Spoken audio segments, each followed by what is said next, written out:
So I was reading Second Chronicles this morning while my son was playing around with his trucks. And I came across the story of Joash, the 7-year-old king who was hidden away until he was 7. Well, I'll get to that in a moment, but his story just struck me as such a massive warning to all Christians, especially those of us who find ourselves almost coasting spiritually through life on the fact that we have a good church and we have a godly family and we have all these things to keep us in line, lockstep with the Lord, and we ought not to put our trust in all of those things. It's far too easy to put our trust in all of those things, and instead of the Lord being our foundation, it's everybody else whose foundation is the Lord keeping us up. What I mean by that is that the story of Joash, if you just read 1st and 2nd Kings, you would not know what I'm talking about. Because in 1st and 2nd Kings, what happens is that Joash is the last surviving member of the Davidic royal line. All of his brothers were killed when the previous king died, and the previous king's wife then destroyed all of the royal seed. Joash was still a newborn at that time, and he was hidden by his nurse and the high priest Jehoiada. He was hidden for 7 years, and they slowly amassed a following of Levites, the priesthood, as well as soldiers, generals, and mighty men in the kingdom, while this woman took over as a evil queen and oppressed the people and reared up idols and groves and served Balaam. Well, they had their own side, and they were being loyal to the true king, though he was not yet old enough to reign. And at 7 years of age, they proclaimed throughout all Judah with trumpets and singing and anointing him in the very temple of the Lord that Athaliah, the evil queen, had let come to ruin and had taken most of the treasures out of. And they proclaim him in that temple of the Lord under the eyes of God, the true king.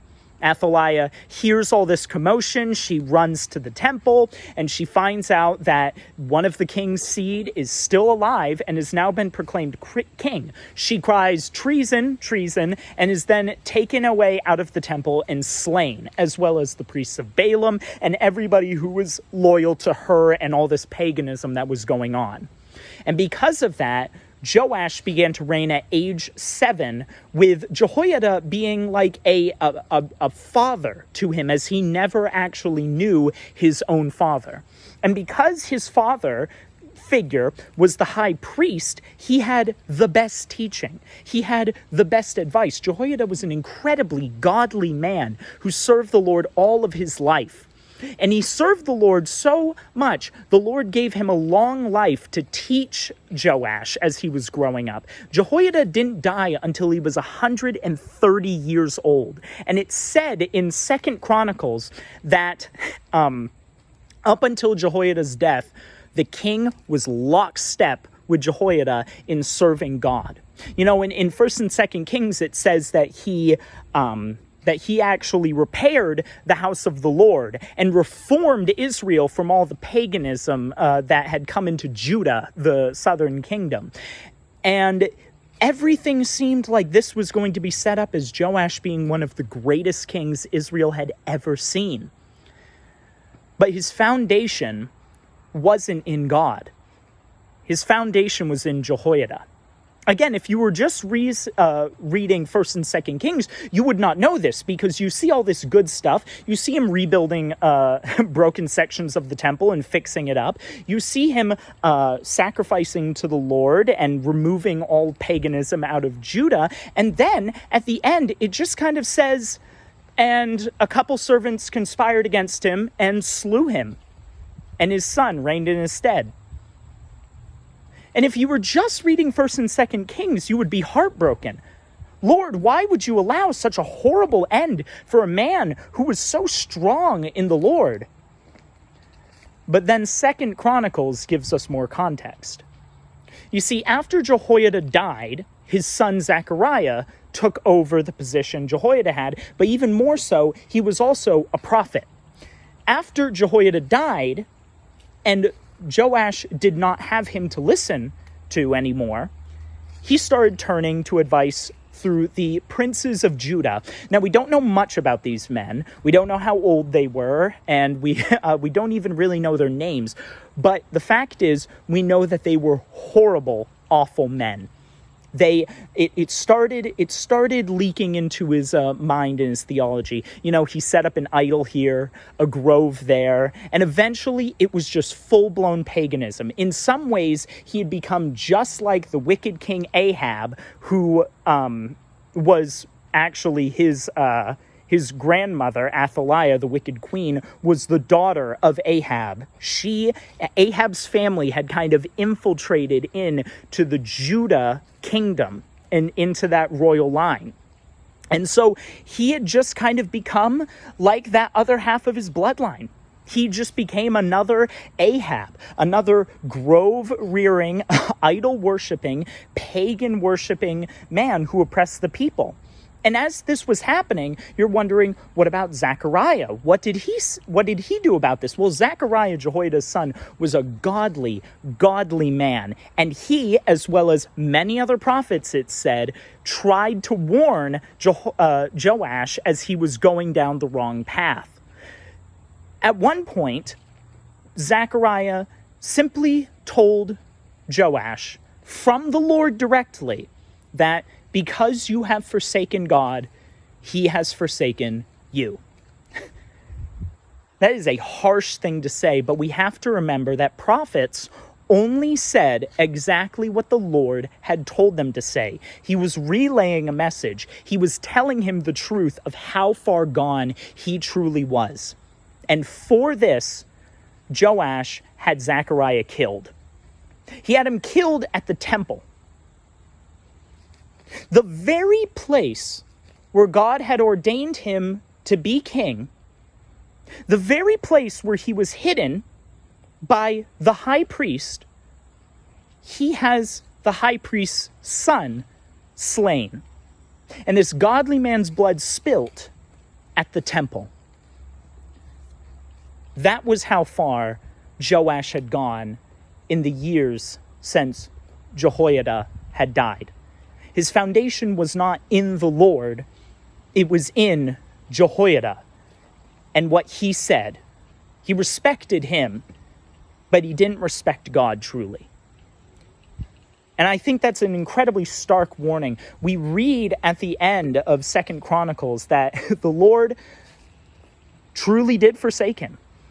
It says that Joash began to have many diseases. He didn't just die with a disease. He died with many diseases, but he didn't die from any of them. You see, at the time, just to show how far he had fallen and the judgment that was coming on him, God put in the Syrians' hearts to come against Judah and Jerusalem. And it says a small company of soldiers, a small amount of men, came to fight against Judah. Massive army in Judah, okay? Massive army. They have the Lord on their side, except they didn't. And this small company of men utterly humiliated the armies of Judah and Jerusalem and utterly destroyed them in battle. They marched right in. They took Joash's kids and wives before his eyes. After that, 2 of his servants had enough. Now, they were not righteous for doing this, but they conspired together and ended up slaying Joash. And that was it.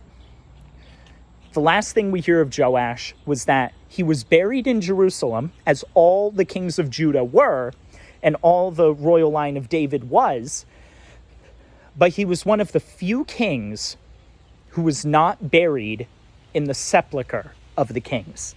The actual part, the catacombs, where they actually buried all of the royal line together, they refused to bury him in it. This man who had brought such amazing reformation to Judah and Jerusalem from a time of 2 wicked kings before him, and then also a wicked queen, he left this world having turned his back completely on God. He left his world not even deserving to be buried with his own family line. He was just buried separate. And that was one of the very few kings of Judah that had that dishonor put on them. It just reminds me that it's so easy to have our foundation in so many other things but God. To have our foundation in the church we go to because it has godly preaching and we go there every Sunday. To have our foundation in our family who seem so godly. To have our foundation in our friends who are really good influences. To have our foundation in anything but God. Because then when those foundations that we have built for ourselves are taken away, that friend moves away, that family member dies, that church, you move away and don't have it anymore and have to find a new one, we find very quickly that a lot of those who were a part of us, we find that they were never actually truly of us, as Paul says in the epistles. And we need to be careful about that. We need to remind ourselves, what is my foundation in? It has to be in God alone. It cannot be in anything adjacent to him. It can't be in something that's close, but not actually God. Because otherwise, we could end up like Joash. Strong, godly, amazing influence, but turns out it was on a rickety foundation that was destined to fail.